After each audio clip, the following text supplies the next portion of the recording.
We take you inside the dark world of trafficking through the eyes of a woman who has made it her mission to live in it.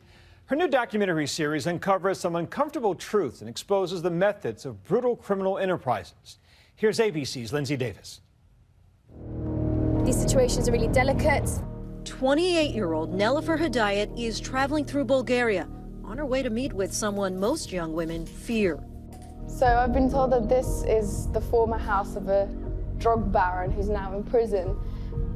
This is where the pimp wants to meet. She's here to investigate the dark underworld of sex trafficking. And when she comes face to face with a man who spent years as a pimp, he tells her, if I'm looking for a woman to be a prostitute, I don't look at her physical appearance. I look at her character so I can manipulate her more easily. Hedayat doesn't seem to flinch. So you were never afraid of being caught by the police? He says, I had protection. Pimps pay police. That's how it works. Though small in stature, or maybe because of it, Hedayat is adept at extracting details about the criminal underworld from the people who conduct business within it. People want to talk. It's cathartic. They can express or tell a secret that they've been holding for so very long. We live in a black market world. Now the face of the Fusion docuseries, The Traffickers. With the right money, you can buy anything. Hedayat is exploring illegal, often dangerous, and multi-billion-dollar worlds of black markets. Drugs, sex, and even human body parts, all sold by vast criminal networks. Tracing the paths of weapons, counterfeit drugs, human organs. This is terrifying. From consumer to source. These are the drugs? Often finding herself in all sorts of compromising locations. What's going on here in these streets is really, really intense. Amsterdam's seedy red light district God, it is so weird. is where Hedayat begins her look into trafficking women for the sex industry. They look quite relaxed. They don't look like they're having a bad time. The sex industry in Holland is a legal, nearly billion-dollar business. But local authorities admit they suspect many of the women on display in the city's famous windows are being forced to work. It is big money. If I have a prostitute, I can use it again and use it again to make money. So it's easy money if you compare it to weapons and drugs.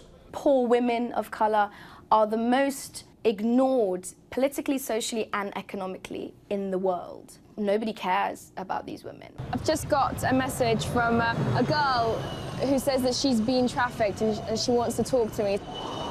A local reporter helps Hedayat meet this woman who says she was forced to work as a prostitute for 3 years. Minimum, I was have to sleep with 30 guys per night. 30 men? Yeah, my body was so tired. She says she was sold into prostitution by her grandmother. How did they break you? How they break you? They beat you and they rape you. Her pimp also tattooed his name on her wrist, branding her as his property. In Bulgaria, where she's from, it's estimated as many as 10,000 women and girls are trafficked into sex slavery every year. I know I'm supposed to have these profound reactions about what I've just felt, but more than anything, I just feel hollow. Hedayat says her experience as an Afghan refugee helps her see nuance in the world, which is so often portrayed as black and white. I'm a Muslim, I'm a woman, I'm an immigrant, I'm Western and Eastern in many respects, and all those things are strengths for me. It is so different to Benin. She's also outspoken for a journalist. Because if you don't know how big the problem is, how the hell can you come up with a solution? A trait she traces to the discrimination she experienced after September 11th, growing up in the United Kingdom. It wasn't just the fact that I was a Muslim, it was the fact that I was an Afghan.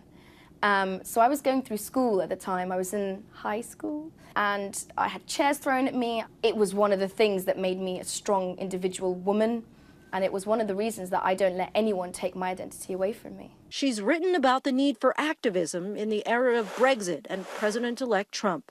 Your reaction to Brexit and now Donald Trump becoming elected? There's a reaction.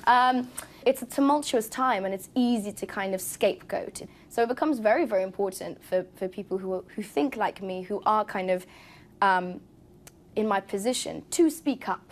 Even, it seems, when her own assumptions are challenged and she finds herself jumping to unexpected conclusions.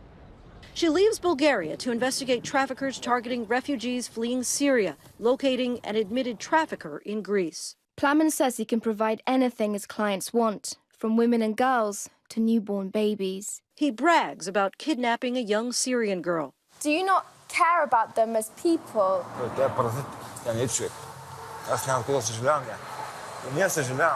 But the conversation unexpectedly turns. He admits he's responsible, but says that complicit cops and a corrupt legal system are more guilty.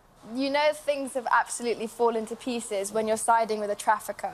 I agree with him. I feel like I have no idea what's going on here. I mean, this guy is one of the worst people I've ever met. But why would he talk? Because what does he have to gain? He explained very clearly and coherently that, yeah, there's bad people like him, but then there's the people who buy his product. Those are normal folk. Those are people who have jobs, wives, husbands, who are fathers and brothers. So who's the bad guy in that situation? She identifies poverty as the underlying motivator for people who turn to illegal trafficking rings. Nobody wants to be a poacher. Nobody wants to be a sex trafficker. They just end up there. Given the right opportunities, given the right situation, people will choose good and will want to do good. An optimist, for sure, but also a realist when it comes to criminal markets around the world. There is one lesson in every black market, and it's that you and I, we're culpable. What message do you want people to take away from the traffickers? I want people to watch the traffickers and feel responsible for the world around them. For Nightline, I'm Lindsay Davis in New York. Watch the double episode season finale of The Traffickers this Sunday at 10 p.m. on Fusion, or get the season pass on iTunes now.